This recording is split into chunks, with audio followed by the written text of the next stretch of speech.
And we're back here once again with another episode of the MSK show. And this is going to be episode 220. So I hope you guys had a great day. And I hope you guys have a great rest of your week that is ahead of you. And in this episode of the MSK show, I am going to be having a conversation with Shaun Stackhouse. This is going to be his first appearance on this show. People don't actually know the backstory for me and Shaun's relationship. We actually met each other a long time ago when like Jody's Corner and Film Gob were going at it way harder at that moment in time. That was kind of like the final third part finale of all that.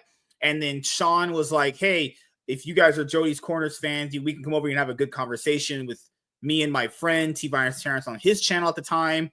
And I was like, I didn't know who Shaun was at all. And I went over there and I was like, oh, these guys are pretty cool. We were just literally I think it was me and a few of the people that were the only people in the chat. We were just talking to them for like hours on end. Then I was like, you know what? Can I come on the show and talk? And he was like, yeah, sure, come on. And I was like, oh, okay. Because usually I don't ask to come on shows in the chat because I think it can be like kind of like tacky and weird. But sure, I did end up coming on and we had a great conversation. And then, man, we've been knowing each other for like damn long time. When did you do that freaking show? Maybe it wasn't like 20. Oh man, it was early on in the pandemic, right? Was it pandemic wise? Maybe it wasn't pandemic. Maybe it was just before the pandemic. It was around like the release the Snyder Cut period, I think. Yeah. Well, the Snyder Cut early on. The Snyder Cut was in the pandemic. But we were doing like weekly recaps of Superman and Lois. Oh, I remember it was when Jody had that drama with people saying he called him Gay Fisher. Right. Gay Fisher. Right. Yeah, and he said he was gonna quit YouTube. And I remember it was after the Film Gob debate he had with him and Lewis and fucking Andy Signor. Yeah. And it was after that. Man, it's been a long time. So yeah, man. 6-7 years is shit. And it's like, as you know, I've talked to Lewis in a very long time. Not that we don't like each other, but I've talked to Lewis for a time. I've talked to Jody in forever. Not that I don't like the guy, but I just haven't talked to him. Yeah, as you grow up and things happen, I just have other priorities. I still do not like Andy. I think Andy is just not a good person. But given the fact that you've had so many ups and downs, what happened to your dad? Is he okay? No, he ended up passing away a couple of years ago. Yeah, 2022. Like just like a couple. I think it was January 6th or 7th of 2022. So yeah, he's been gone a few years now. Damn, how's that feel at this point still? Man, it still feels weird, right? Because it's like you grow up and you have both of your parents like all of your life, typically. And, I saw his decline. I saw him getting worse and worse and worse. And then, at some point in 2022, they just couldn't do anything else for him. And they had to put him in hospice and let him pass naturally. So it was I know I lost a parent before. It's very tough. Yeah. Goodness gracious, man. Can be. Yeah, and remember the stimulus check period. Oh my god. Yeah. Oh god. They would not give you your stimulus money. I remember it would literally just it finally came in, but they would yours went and took forever. Everyone got theirs on time or a day. I know. Yours just took like 2 weeks. Like and I think it was only like the $600 one too. It's like yeah, it was the first one. Yeah, everybody got theirs, and I'm like, where's my freaking check?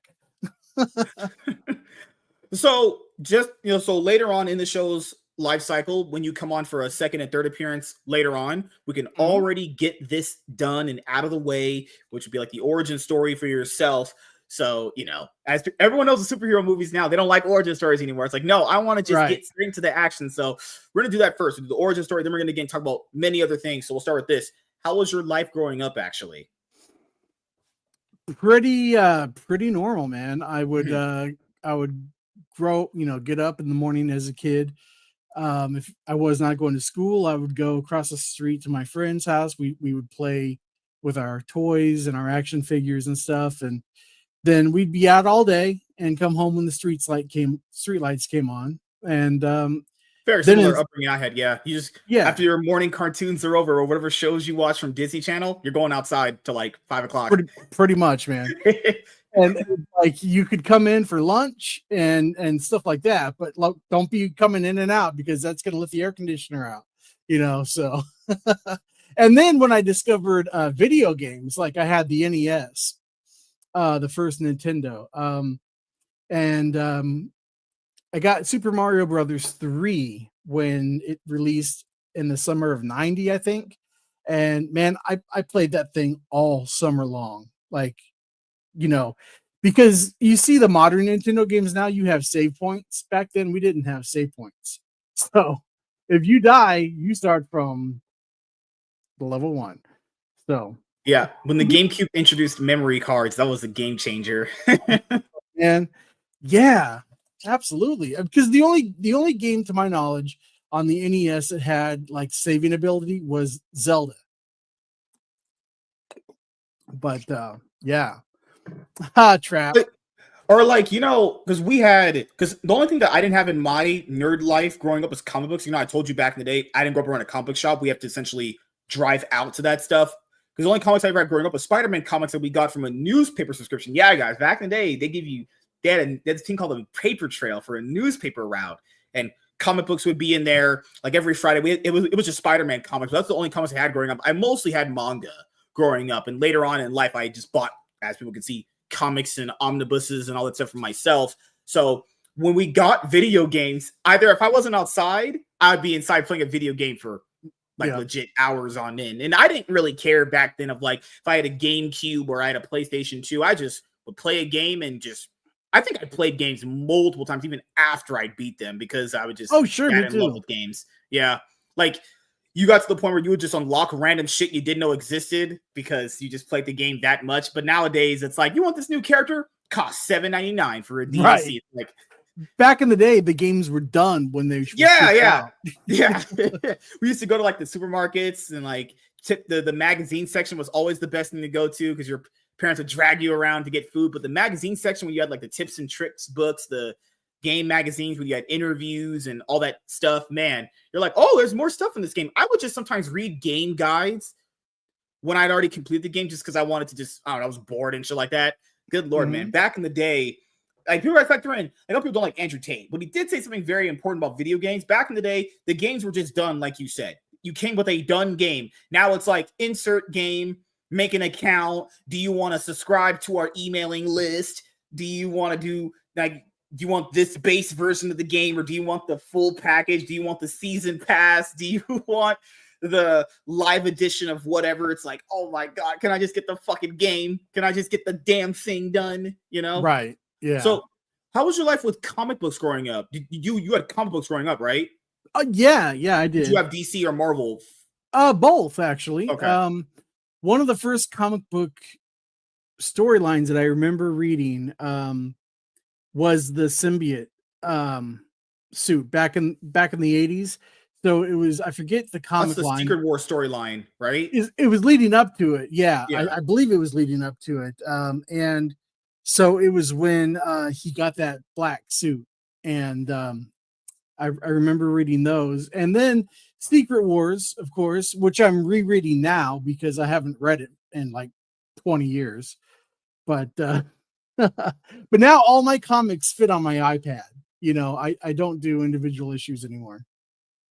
Really? When was the last time you what was the last time you bought a physical floppy?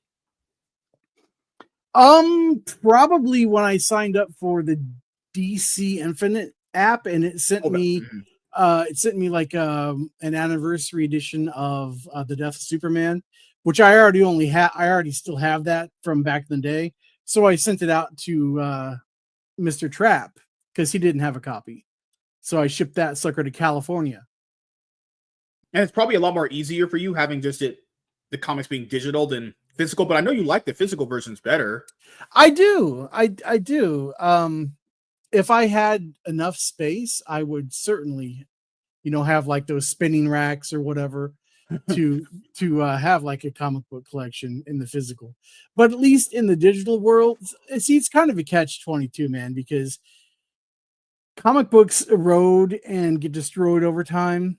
So digital is really attractive, but you own absolutely nothing if it's in the Yeah. digital world. So It's crazy that when you have a story like that one, and then you have a movie like Venom that right, Sony drops in 2018 that basically disregards all that. People gotta remember, people have read that story.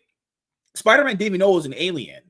He right. wanted to go in for a suit change after having being in that battle world scenario. He got a black suit and didn't think anything of it. And then when he went to the Fantastic Four for a reason, I forgot what it was. They discovered it was an alien, and then the suit would like take him on joy rides and everything. He had like no control over it. Then you guys remember the whole class, and he throws it away, and then Eddie Brock gets. And Eddie Brock had already been having issues before that. It was really well done.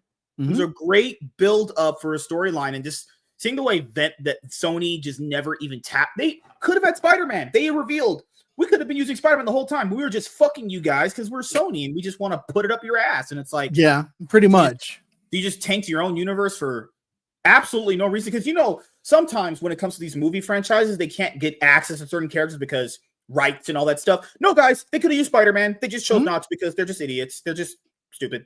They could have had a Spider-Man Venom film anytime they wanted, or Spider-Man Carnage anytime, or Spider-Man Venom Carnage. Come on. Because I gave up, man, around it was Morbius. I was like, these movies aren't going to improve anymore, and I'm just done paying for them. Now, I'm not saying people couldn't have liked them or had them as guilty pleasures, but damn, was Morbius so unbelievably bad? I was like, I'm done. I am just not supporting these anymore. And I didn't watch him. I haven't even bothered, man. I haven't even bothered because I knew that it was going to be trash. Like, I watched the first Venom movie before watching the second one, and the first Venom movie, oh my god, even that's bad. Yeah. So I initially gave the first Venom movie a pass because I was like, all right, so they're setting up a Venom movie in a world without a Spider-Man. I don't see how this is going to work, but I like Tom Hardy. His performances Bane is goated, in my opinion. And so I was like, okay, cool. I'll see what this dude has to do with this character. But man, 2 and 3 were just horrible. Absolutely horrible. I didn't even go and watch 3. I was like, when I saw the trailers, I was like, this is just going to be the same shit from the second one.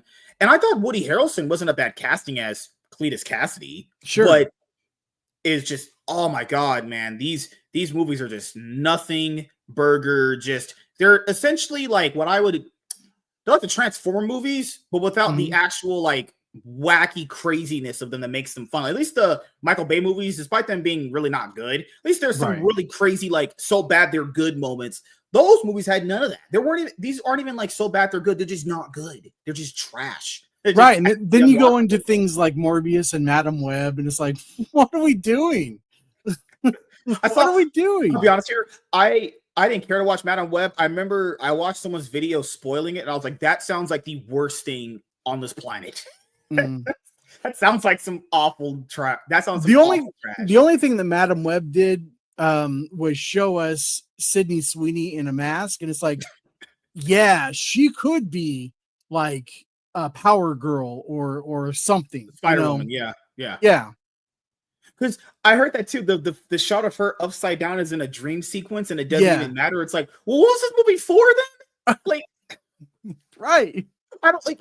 And then apparently the executives and the people behind the movies were mad that no one liked them. And it's like, do you watch your own movies? I know people, at least for the first 2 Venom movies, people watch those. Did you see how horrible they were? Like, what I told people this is that if they keep making Venom movies, you would just get diminishing returns. The movies kept making less and less because people just checked out because there's no continuity, no cohesion. There's no foundation for the universe. It's just random Spider-Man villains that essentially they're only putting them out because they want to keep the rights to Spider-Man longer. These movies have no real reason to exist. That's all they do. That's why DC made Superman Returns. They wanted to hold on to the rights, and that's why Ghostbusters 2016 is a thing. And it shouldn't be a thing because that movie was horrible. Oh gosh, So let's go over this. So I don't know if a lot of people know this because I don't know if you've ever revealed this stuff in your channel. What made you actually start doing YouTube content?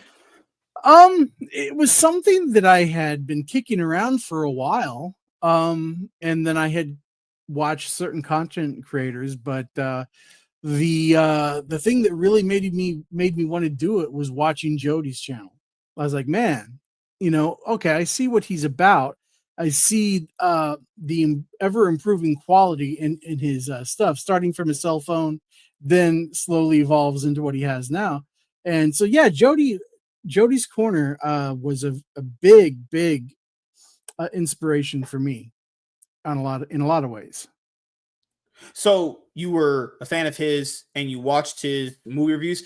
I will say this: back in the day when I would watch his movie reviews, it gave me like a inherent like passion to do it because I've always kind of wanted to do that kind of thing. I just didn't know how to do it.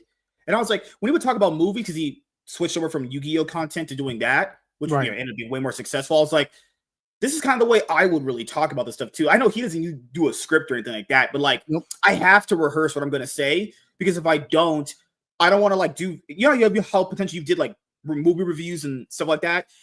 You ever had this feeling like you wanted to say that main thing you wanted to, but you forgot? That's why I have to reverse. I have to rehearse things in my head because I don't want to do videos anymore where I feel like I didn't get a chance to say what I wanted to say, but I didn't, and I hated that feeling. So I know people know like the reviews we do go longer now, but I'd rather do a long review knowing I said everything that I wanted to say than do like a short review and going over like half the points that I really want to go over, Sure. Yeah, I get that. So after, because you were also big into music too. You used to do music reactions. I remember that. Do you still have passion for doing that, or are you just kind of done with the music industry? Aside from like my actual music that I create, like the music reviews are not very fruitful, man. Like everything that's supposed to be fair use, YouTube like bends over and sticks their ass up in the air and says, please, please. Yeah. So I was tired of getting the copyright claims and things like that. And it's like, it's just not worth it. I'm not making any money off of it. And it's a lot of, I mean, it's not hard work, but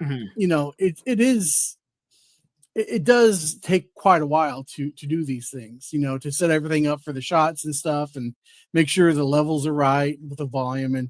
And so, yeah, it is a certain amount of work that I wouldn't want to do just for free. Yeah.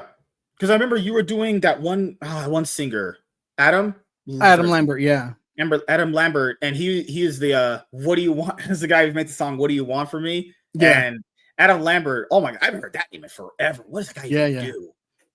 I don't know. I mean, like half these older singers and artists, if you don't hear their name in a long time, you're like, what have you been doing? But the music industry now. I'm pretty sure you saw the Terrence Howard like interview he did with Bill Maher. Music industry, guys, is insanely fucked. That place is. That sounds like literally dog eat dog world. I would argue from everything we've heard about the music industry it has to be 10 times worse than the comic book industry. Has to be. It's like magnified drama. Like Terrence Howard basically saying like if you want to be in the Hollywood sphere and have them promote you and give you concerts, you have to kind of like let them have sex with you and they treat you like a dog. Like, oh hell no. And if you speak out about it, they basically blacklist you and make sure you're not relevant at all to the point where no one sees you or hears you or makes sure that you're just irrelevant. And it's like, oh my God. Well, see, the thing is, though, the music industry with the internet these days, they know that they're a dying breed because if you know how to market yourself and you know which avenue, like which streaming services you want to put your music on, you can catch on pretty quick. And if you go out and you can shoot like a low budget video for like your lead single and upload it to YouTube, I mean, things can happen for the independent artists. You don't need that major label backing anymore. And Snoop Dogg revealed when he was having this late night show interview with someone, or like even Michael Jackson, who sold the most records of all time, still to the point that's never been broken. Snoop Dogg said made a lot of money, but the record company took so much of it. Like they bent him over backwards. Like imagine being Michael Jackson and selling the most records of all time, and you still could have made more money if they didn't just bend you over and just take everything from you. Well, it's because Michael was, I think he was with Sony Remember that? Motown, Yeah. Mhm. and so they owned the masters to his music. Michael didn't own the masters, so in somewhere in the 90s, he was going to try to buy them back, but Paul McCartney ended up uh well, no, it was the other way around. In the 90s, the Beatles masters were up for sale. Michael Jackson ended up buying those masters out from underneath Paul McCartney. So, I don't know if the Jackson family has the rights to the masters these days. I think I know Prince's family has the rights to the masters from Warner Brothers now, finally. But yeah, like most of our legendary artists that we grew up with, they don't own their music. And so their deal with the record company, financial wise, is probably set up a lot like YouTube. Like they take 30%, or they're probably gonna take more than 30%. But it's gonna be one of those deals that just it does not work out for you. Then I think when you see like everything happen with like Diddy, it's like it's so crazy how I'll be honest, I never got I never had a good feeling from that guy ever. Never. Yeah. Not saying just because he's black, and I usually get a very bad feeling from black people in general, but he is giving me like the mega off feeling. Like R. Kelly always kind of looked like a weirdo, Yeah. Like he had that like kind of weirdo look. Like Kanye revealed like on Twitter, you saw where like he said he's been blowing his cousin since he was like 3 years. Like, what? Yeah, I saw that, man.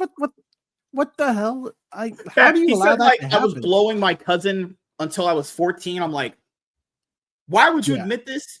Kanye literally every thought that comes into his head, he just says it. That's it. Mm-hmm. Apparently, so, yeah.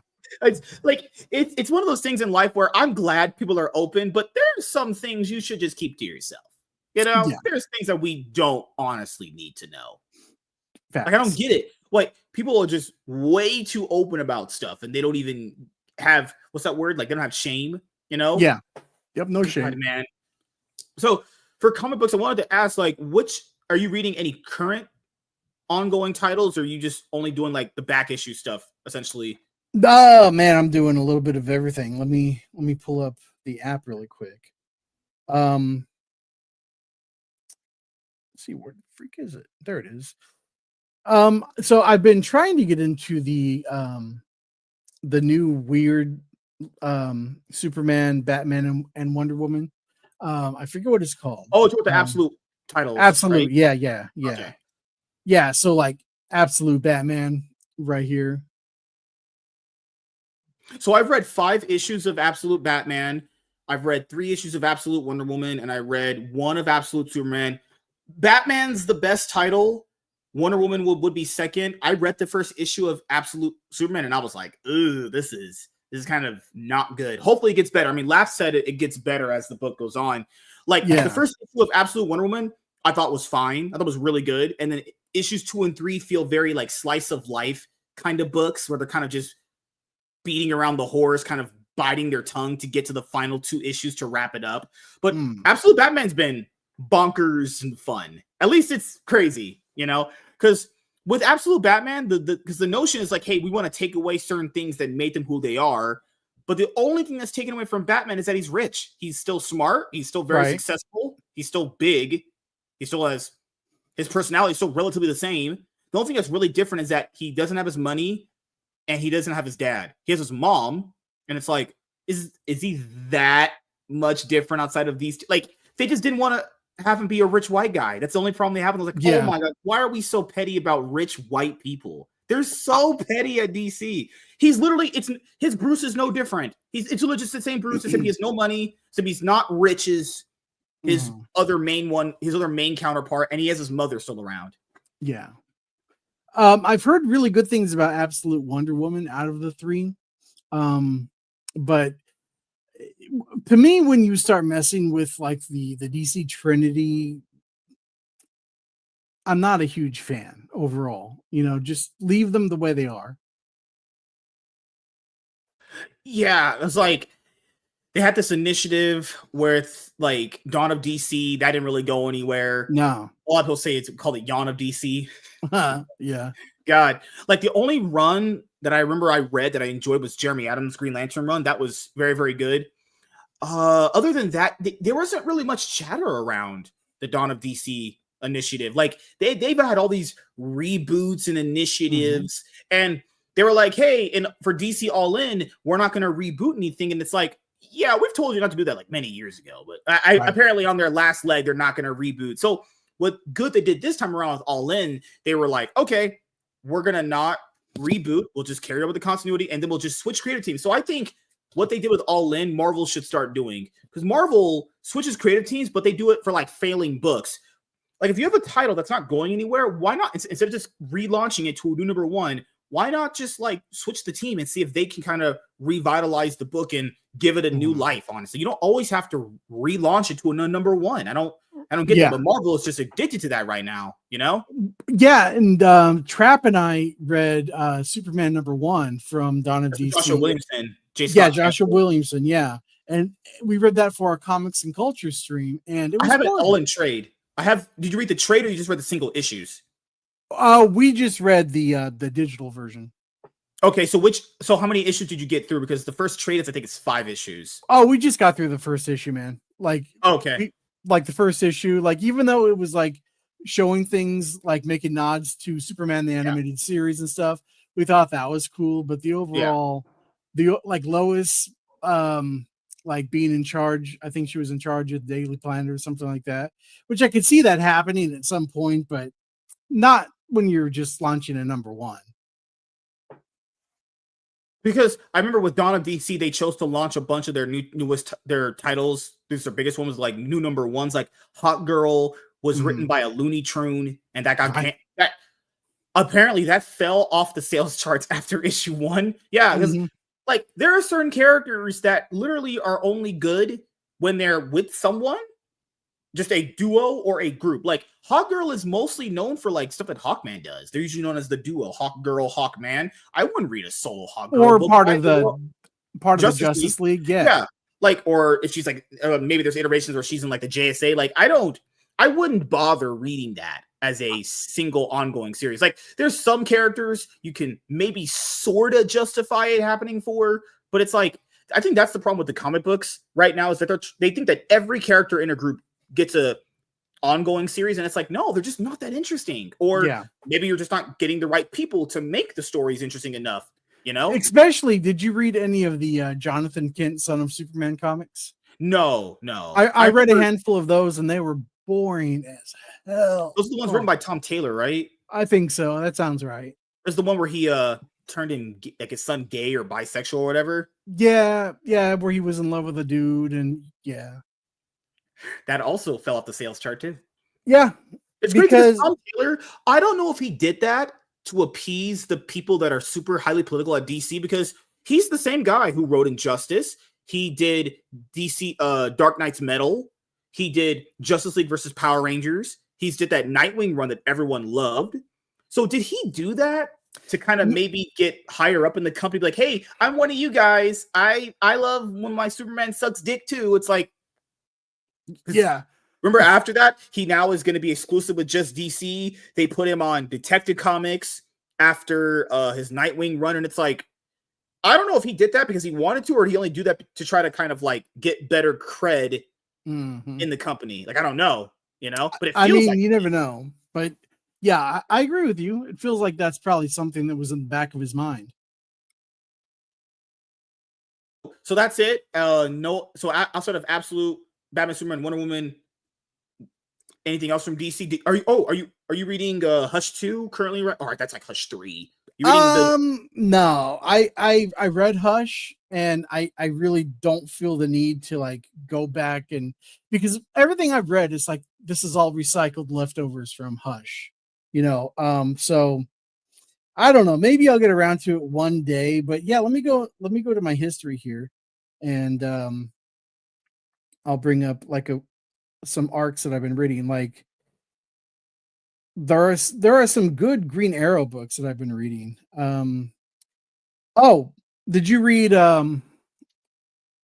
Woman of Tomorrow? That's the Tom King book. I have that in trade. I want to read that before the movie comes out. It is the most boring book that you'll read.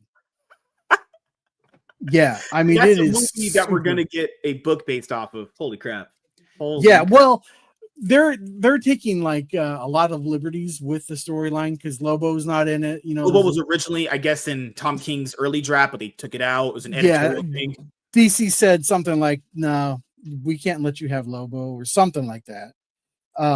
He intended to have him there, but yeah, but now he's in the movie and it's Jason Momoa, and that looks pretty badass. Um, trying to find the Green Arrow that was pretty cool.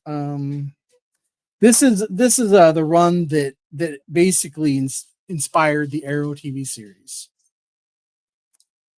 Wasn't it? Oh, was it Green Arrow Year One? Yeah, that's it. Yeah. Have you read that one? I have it. I need to read it. I do own it. It's the one where it has the promotional poster of Stephen Amell's Green Arrow, right? On the cover of the book. I think it is. I think that might be an alternate cover. Mm-hmm. Yeah, but yeah, I read it. It's really, really good. Yeah, in fact, yeah, there you go. Green Arrow. It has Stephen Amell on it. Yeah. Year One. It was a really good comic book, man. It's in That's what I didn't like about that Arrow show, man. What made me just super check out of it was just they made Arrow like Batman.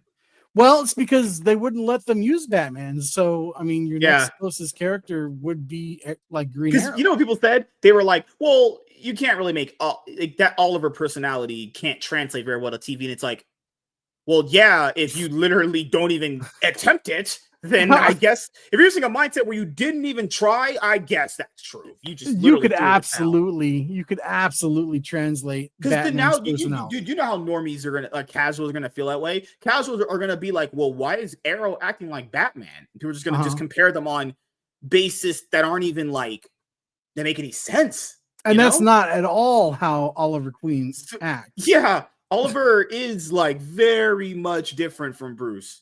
He's very laid back, very liberal, you know. Yeah, he is the opposite of Bruce Wayne for sure.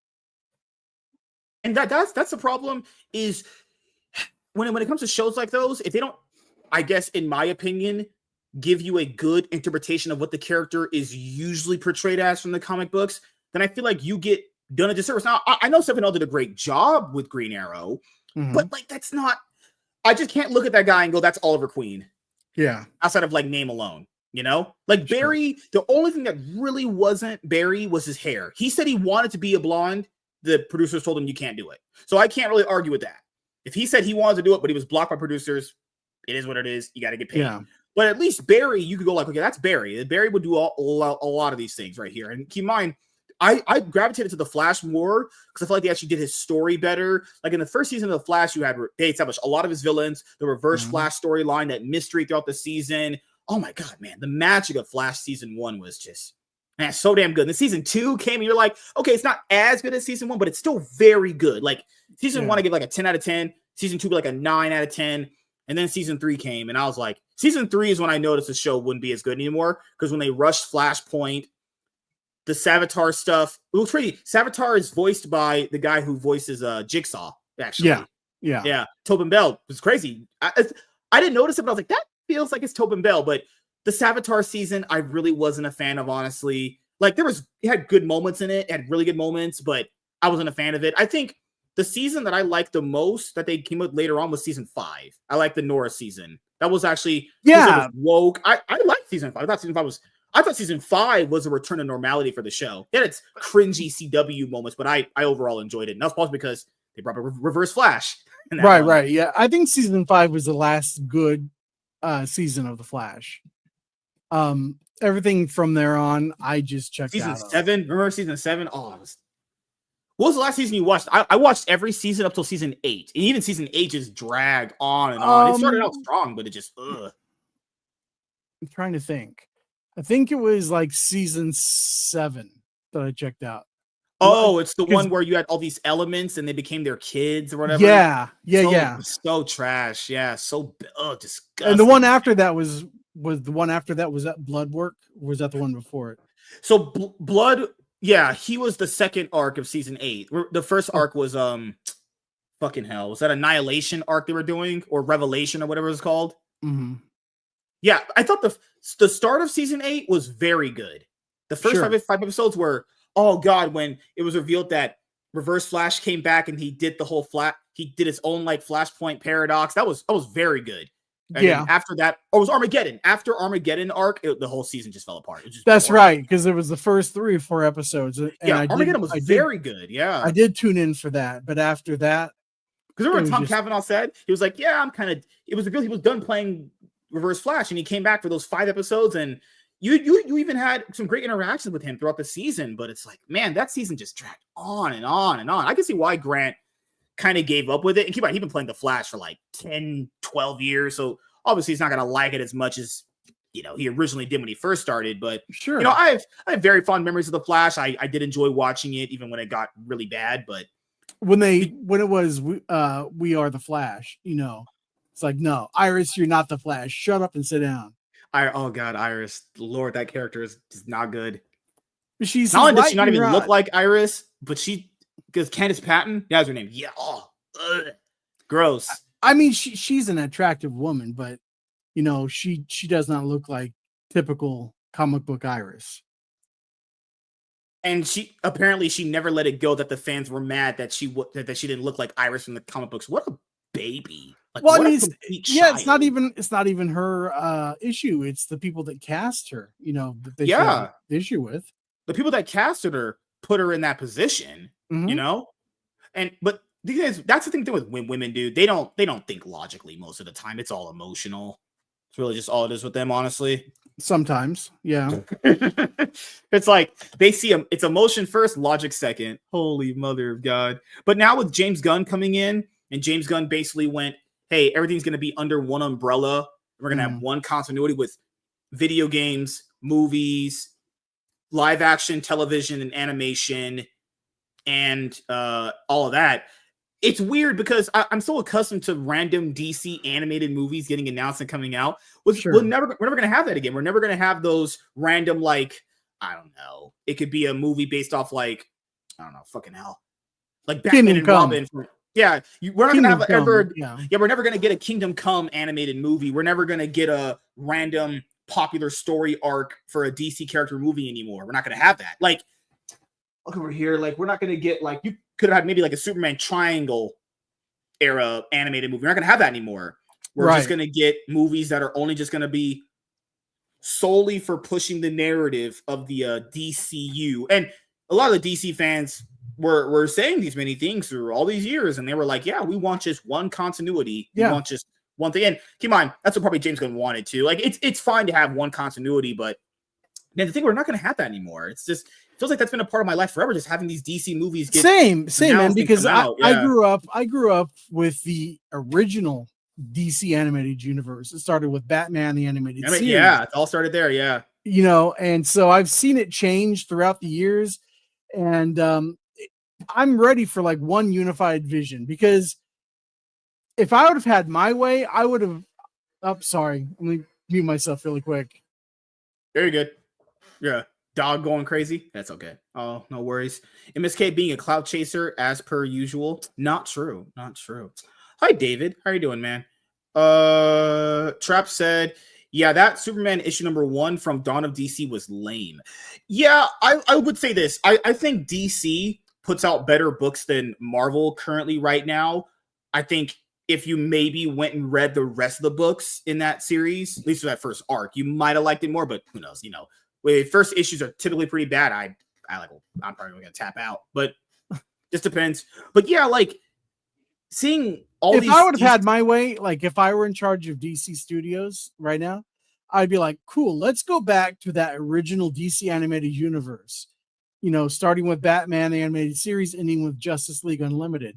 Let's make this cohesive universe. Let's talk to Bruce Timm and Paul Dini. Let's see how we can transform this world into live action, because in my opinion, the original DCAU is the best shared comic book universe you can include live action on that. The Marvel Cinematic Universe doesn't touch it, and DC hasn't been able to touch it live action. Some would say DC never touched it live action wise at all. Oh, yeah. The legend has they're still trying to get a good universe going right now. Yeah, well, I think the DCAU could be good. I'm not. There are some things with the Superman film that I'm not all that big on. Like, I don't like his New 52 inspired suit. But the colors are popping. Everything looks bright like it should, not like a Snyder film. And the Snyder Bros are just they're losing their mind on Twitter, man, because this is not. Oh, I've seen it. Yeah, and so it's going to come out in a couple of months, and I think it's going to be good. Did you hear about the whole leaks that happened? I'll tell you this right now. The reason why I don't want to read the leaks is I don't want to ruin a potential big moment or enjoyment for myself when I watch the movie. Movie leaks can literally be, guys, just 50-50. They can be all true or they can be all fake, or you could have somewhere in the middle, But people that don't want this movie to be good, let's be honest here, they're going to believe the leaks because they already had this mindset that it wasn't going to be good anyway. So they're just kind of, not saying looking for confirmation bias, but if there's any confirmation that it could be leaning toward being a bad movie, then they're going to believe it. And I guess someone like myself, if I hear good things about it, I might be inclined to believe there's good things about it, because I don't believe he's going to make a bad movie. I've read the guy's interviews he's given to some media outlets. It looks like he understands Superman. Like, he has no reason to make a bad movie. You have to understand that this is all on his shoulders. Like, he succeed or fail, he's going to be directly impacted by this. If he fails, DC's done. That's a lot of weight, man. But here, this is something. Let me share my screen with you. Yeah, this is something that's been going around today. Dog. And yep, that's Waldo. Good Lord. Okay. So this is basically what I saw that. Yeah. So this was supposedly Rachel Brosnahan saying that this movie was made to turn off half the audience. And I was like, that's a bunch of crap, because with the way Warner Brothers is running out of money, they need the whole audience and then some. That's true. And then Rock, the AI of Twitter, basically told them they were full of shit. They're like, this is unfounded. I can't believe people even believe that, because there's no link to the source. That's what Rock was saying too. Is like, there's no link to the original source, blah blah blah. I mean, Rock went on and on about it, but it's just insane, man. That's what these Snyder Bros are doing right now.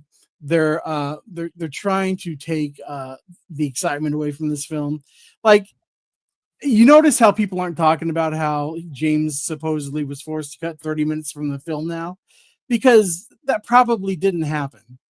That was just I heard a rumor that apparently he had to cut like 30 minutes of it. Yeah, and that was brought on by the Snyder Bros. They're trying to tank this film before it even comes out. The thing is, I want it to be good. I want it to be successful for them. Like, and people ask me, would you shit on Superman's box office the same way you shitted on Snow White's? Well, yeah, if it made the studio no profit, whether I might like the movie, if it doesn't make the studio money, which is what they ultimately want, it's what people don't understand. You can acknowledge two sides of something. I can acknowledge that it might be a really good movie, but I also acknowledge, on the other hand, it's not making money. That's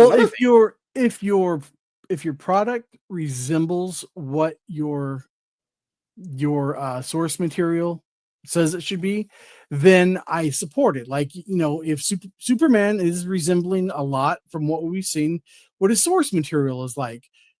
Snow White, just by casting a Latina, that is not going by the source material. This is a Germanic tale. Their skin back then was extremely pale white, so it was just stupid to call it Snow White. Like Terrence, he calls it Snow not white, so that's Snow Taco right there. Yeah, Snow Taco. And so they deserve that horrible box office. People are getting tired of the bullshit. Yeah, that movie was basically DOA from announcement alone. It's like when they announce those comic book titles that have no readers and have no interest at all. That shit's canceled the moment you announce it. Like when they did with like Marvel Comics recently with the whole like From the Ashes a New Butthole for their X-Men initiative, where they announced like NYX. It's like, who the fuck's interested in that?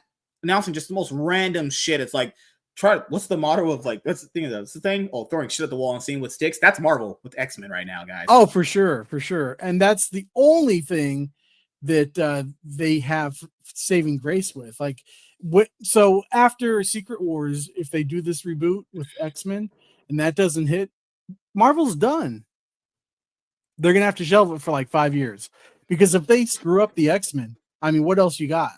So Thunderbolts is coming out. Are you gonna go watch that? It's coming out this week. We're doing the show.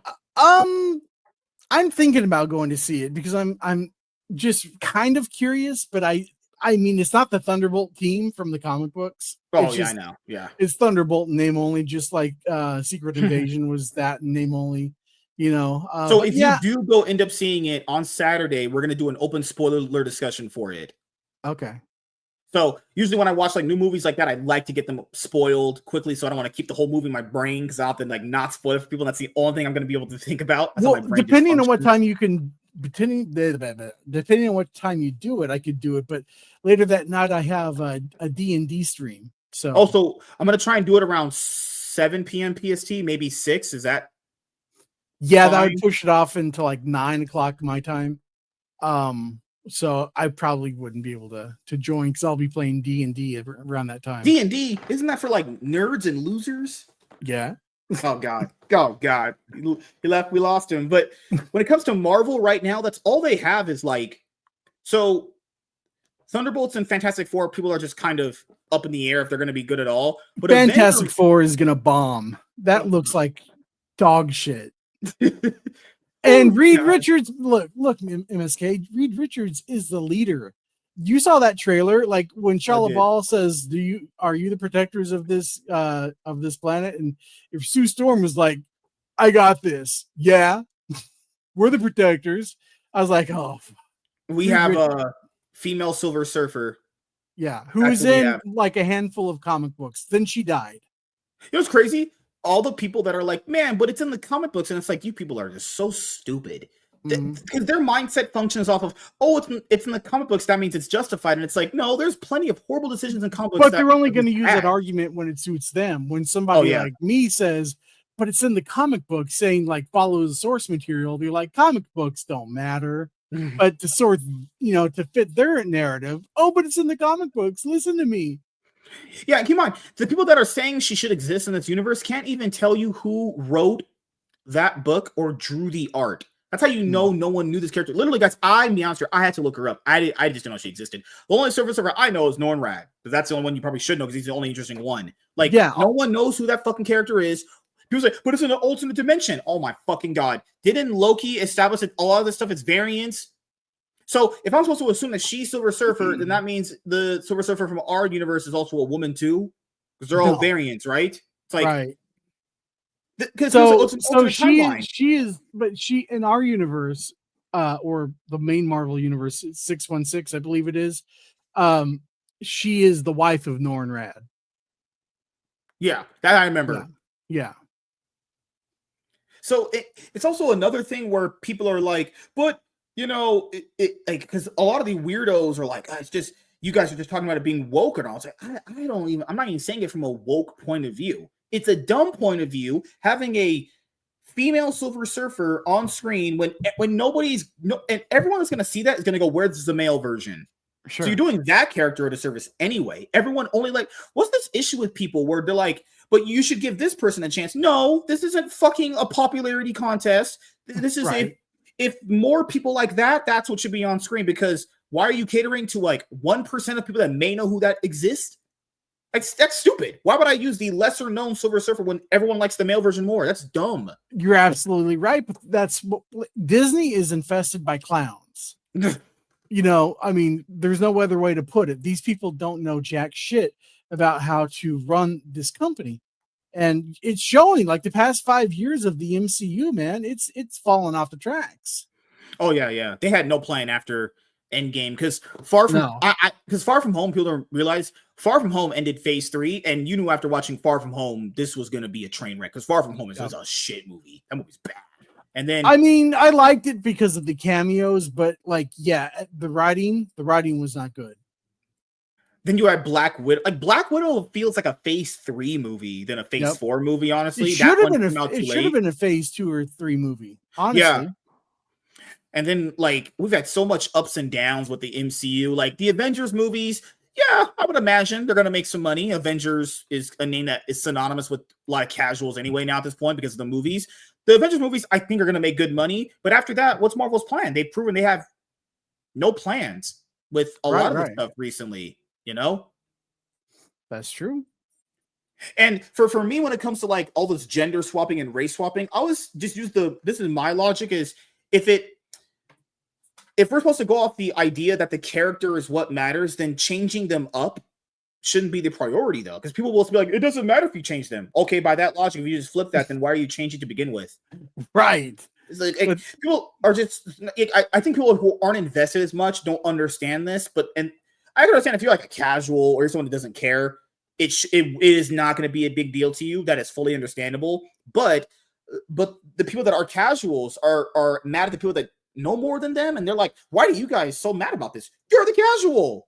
Yeah. You have no reason to care. You don't know anything. It would make sense why a person who doesn't know anything wouldn't care because you don't know anything, you know? And like, absolutely. It's like if I made a Harry Potter movie and I casted Jaden Smith to play Harry Potter, probably would look pretty weird. Sorry. Probably. People want accurate representations of what they read in books. I'm sorry. That shouldn't be a hot take at all. No. That shouldn't be a hot take. And people go like, well, if they casted a good actor and the actor did a good job, so should that matter? Why can't they look and act good? Why can't I just get both of them? Why does it have to be a either or? It shouldn't be an either or. I should get the best thing possible. For what fair question. Yeah, because people bring up Michael Clark Duncan, but it's like, come on, guys. One example out of like 20 one example that's him that he did do a good job. That's like one example though. And look, be honest, after Michael Clark Duncan's Kingpin, he's not black anymore, guys. They just use Vincent D'Onofrio, who looks like Kingpin. Like Vincent D'Onofrio looks like Kingpin. They haven't race swapped him in again. Vincent D'Onofrio been in the Daredevil show. He's in the new one as well. Like I don't really understand the idea of race swapping because it's just lazy at the end of the day too. It's just stupid. It's lazy. Like if you want to give black people stuff and you legitimately want to give black people stuff, then just give them the characters that already exist in the comic books apparently. Because if it's in the comic books, why can't we just use the comic books then and give us characters that are black from the books? But they don't want to do that. They want to give black people white people's hand-me-downs, which is like, why? I don't get it, honestly. I don't either, man. I don't get it. Well, what did you think of some of these other DC movies we didn't get a chance to talk about that came out? What did you think about Black Adam? I like Black Adam. I thought it was cool, and this is my biggest point of contention with the Snyder Bros. You know, Dwayne Johnson fought like hell to give Henry Cavill that small little cameo and to say, hey, I'm back. Nobody went to go see it. Like people were saying, we want Henry, we want Henry, we want Henry. Well, where the fuck were you? Nobody went to go see it. And so that's why, you know, we're going into the new DCU. So the Snyder Bros have nobody to blame but themselves for not showing up and putting their butts in that seat. It's unfortunate. Also, what sucks for The Rock is like he's doing it on a character that, I mean, people know who Black Adam is if you're like a comic book kind of person or if you kind of know who Shazam is. Black Adam's just not that known of a character, you know? And The Rock, Michael, that his name is Waldo. He is a basset hound. So you live with your girlfriend at this point? My mom lives with me after my dad passed. Oh, your mom lives with you. Oh, okay. Yeah. Okay. So you guys are still in Kansas? Missouri. You're in Missouri. Oh God. You're just around a bunch of black people. Oh yeah. Actually way more than you think. God, yeah. The part that you're at in the world has, I think that's the most black people. All of it's just black people. Good north. So you're gonna essentially be one of them. You could wear blackface now. Right. Oh God. Hey, just yesterday I ordered Ice Cube's Greatest Hits from Amazon. So you know. Oh, shit. So what are you thinking about the Batman? Did you like that movie? It was the Matt Reeves one. Well, the Matt Reeves Batman movie is trash. I don't believe there's going to be a part 2 because I don't believe Matt Reeves has written jack shit. And I think James Gunn wants to get the Batman out of the way so he won't be competing with another Batman when he does his Brave and the Bold. Mm-hmm. I don't think James Gunn wants Matt Reeves there at all. Yeah, for me personally, when it came to the Batman, it had some good elements to it, but the weaker elements really bogged it down. Like, what I think happening, I think the Batman didn't make enough money at the box office to justify a sequel. Because remember the budget for it was like $200 million and it only took in like 750. That would be like in break-even territory. They didn't make actual money on that. There's no way. Sure. Like, because remember they said this about the Flash. The Flash had a $200 million budget reportedly, and it needed like 700 to break even, and it made like, well, some would say no one would watch it, honestly. Like, let me see the Batman, because I remember the Batman had a big budget behind it, and it didn't make anywhere like gangbusters of money. Yeah, so the budget was $185 to $200 million. This is not including marketing. So marketing would put it to like $300 million, and it only took in $772.3 million. Yeah, you've got to do 3 times your budget. Yeah, so there's no way that movie made any profit. There's absolutely no way. No, that debatably broke even, or it completely failed. And that's even assuming that those budget numbers are correct, because we know Marvel has lied about their budget numbers. Facts. Yeah, Marvel lied about a lot. It wasn't just one movie; lied about a lot of them. Oh goodness. Like I think that's my reason. I think personally they're not going to make a sequel because the first one didn't do as much money as they wanted it to. I mean, the reception for it was pretty all over the place. Some people really loved it. Some people really didn't like it. But I don't know. Like, you would have to do so much improvements to it to make the sequel work. I don't know. Is it even worth your investment of time? Because I think if James Gunn is trying to push DC, it would be kind of, well, there's a word for it. A conflict of interest to have a secondary Batman competing with your main Batman that you want everyone to kind of and also the Matt Reeves Robert Pattinson Batman is not comic book accurate canonical Batman. What James wants to do is build a fantastical DC universe where there's magic, where there's all kinds of like threats from the sky, just something that you would see in like Justice League Unlimited. That's what he wants to build. He wants to build a Batman with the whited out eyes, with the blue and gray costume. That's what we need. You can't mix the Batman in with that. And I see a lot of people on Twitter saying you could have Robert Pattinson in James Gunn's universe. No, the only way you could have Pattinson's Batman in that movie is if you canceled the Batman movie and brought Pattinson over to play a completely different Batman in the DCU. I just didn't like Alfred. Andy Serkis' Alfred was horrible. Yeah, that was bad. Riddler, wrong villain. Literally, if you just used anarchy, that is literally what anarchy is. Was whatever that. And when Batman took the 2 machine guns straight to the chest, I was like, this is bullshit. This is not gonna happen. Like, I just didn't like his Bruce Wayne. The Bruce Wayne was just really not good. Like, I get it. There's been Bruce Waynes like that in different iterations of the character, but that Bruce Wayne was just not appealing to me. I'm sorry. I just didn't care for it, honestly. And he was anorexic as shit, man. Like, you remember the scene where he's pushing that table? I remember that. It looked like he was gonna like snap his back. I was thinking about this too yesterday when I came home from work. I'll ask you this too. Do you remember anything good about Henry Cavill Superman? Because I feel like I'm living in a bizarro world. That's a Superman joke. They didn't know what that is. What was good about Henry Cavill Superman performance? There's not a memorable moment to me. It feels like he just kind of, I don't know, this feels very, that's what the kids call it down nowadays. It feels just very mid. It feels very just meh. I don't remember watching his Superman and going like, damn, this guy really got it here. I thought it was just not good. The scene where Zod is holding his mom, Cal's mom, hostage on the farm, and Superman just beats the brakes off him and through Smallville, going through buildings and stuff like that. I thought that was a really cool scene.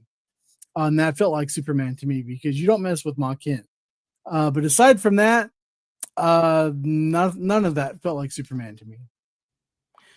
Yeah, like I just never felt his Superman performance was, well, at least just for Clark Kent. Like I don't know what people see in this guy. I think it's because he's attractive. Like if girls like him because he's hot, that's I would know girls. I think Henry could have done the dual personality. It's just that it was never written that way for him. Yeah, and being under Zack Snyder means nothing, Yeah, he pitched stories to DC of like more of a traditional studio or Superman, and he got turned down. So it's one of those things. Like, I remember he defended the fans when he basically said if a fan's acting a certain way, that means they're not toxic, they're passionate. Like, I've enjoyed the interviews he's given regarding his Superman performance. Like, remember how he shitted on Zack Snyder and he's like, yeah, we should probably start telling superhero stories the right way. Right. Oh, God. I don't know what people see in the Superman performance, dude. I just don't think it's that good. I think people really, really, really need to look at the other guys that have did it in a much more better way. Like, Warner Brothers, recently they've been kind of replaying the original 4 Superman movies on like one of their YouTube channels. I know the original movie's a little outdated from like the special effects, but like Christopher Reeves really nails Superman very well. Yeah. But Tyler Hoechlin nails both very well. Yep. Tim Daly with his voice, being a voice actor, nails Superman very well. I never saw Dean Cain's Superman, so I can't speak on that one. But it's on Tom HBO Welling. Max, man. Oh, it is? Okay. Yeah. I might have to check it out soon. Tom Welling. Thought he nailed Superman pretty cool for the most part. Like, Henry Cavill's one of those actors where I feel like unless someone really pushes him, he doesn't give any effort. Like the Mission Impossible movie with Tom Cruise, people are like, well, he acted well in that. Well, yeah, it's because Tom Cruise doesn't let you just kind of run it down when you act. Like that's a thing. He wants to get the best performances possible out of you. So I would imagine if he's around Tom Cruise, and Tom Cruise is a big enough name where he'll listen to him. Why would Henry Cavill listen to Zack Snyder? Because Zack Snyder's a moron. Right. Like Zack Snyder is a dude who probably read like 3 comics in his entire life and thinks he was an expert. And it's like, nobody, you don't know anything. Man, mixing The Dark Knight Returns with Death of Superman is just why? Just why? I still have like people say the Ultimate BVS was better. It's like the Ultimate Edition not really. BVS is just longer and it's just even more boring. Zack Snyder movies are boring. They are not good. No more watching anything out of that guy ever again. I am done. After I watched what's that movie called? Army of the Dead? It was a zombie one. I was like, I'm good on this. No more of this guy's movies. All right, Blue Eyes. Hello? I don't think I've ever met you in my entire life, but nice to meet you. How are you doing? Yeah, BVS was terrible, man. Oh my goodness. Batman becoming Superman's friend after literally trying to put a spear through his heart. Hey, yeah, we could just be Nick, fuck you. What the hell? Imagine if I literally try to put a spear into your heart. And then I'm like, hey, can we be, hey bro, fist bump. It happens in literally within about 5 minutes that they're just buddies. Like, get the fuck out of here. Literally just go fuck yourself. Here. Oh, God. But, yeah, before we go, because Shaun has to bounce out of here in a little bit, honestly. But anyone that's new here that came over to watch the show from Shaun's, channel, whether it be Blue, whether it be David, or whether it be Dingus. What a name you have. Dingus Den. What a name. Subscribe to the channel if you've not, But last few things I'll ask you, man, is first thing is, do you have anything planned that you would like to let the audience know about that you have coming up in 2025? So Terrence and I are running the world's finest team up, and we have a Patreon. So if you want to go over and subscribe to our channel, we have tons of content come out every day. And yeah, it's pop culture stuff, it's superhero stuff, and I think most people would like it. Definitely. I could I think I have that link in the very top. Yeah. Okay. And then I know you do the show with Trap Productions, right? You do the one for his show. Yeah. Yeah. You Yeah. gotta get that man out of the house, man. Trap, you gotta get out of the house, buddy. You need some sunlight. You need to touch grass. So one yeah. For once a month, we do comics and culture, and we talk about what we're reading at the time.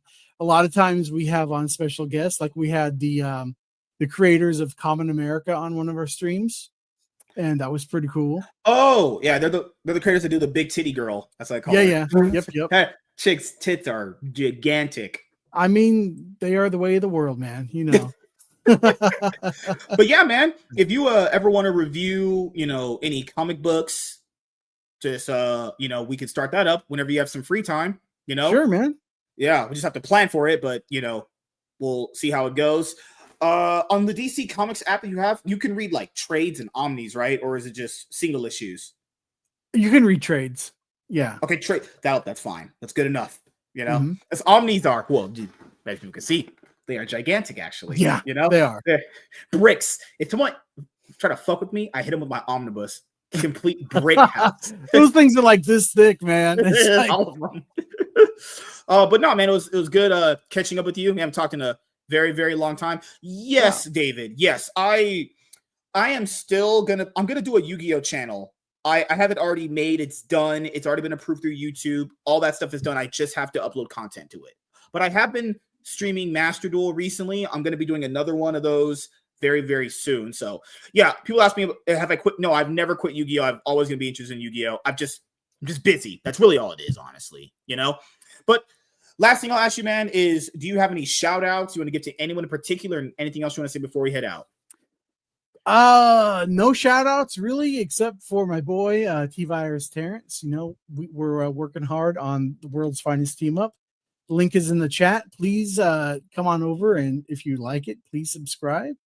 And yeah, shout out to you, MSK, for having me on tonight.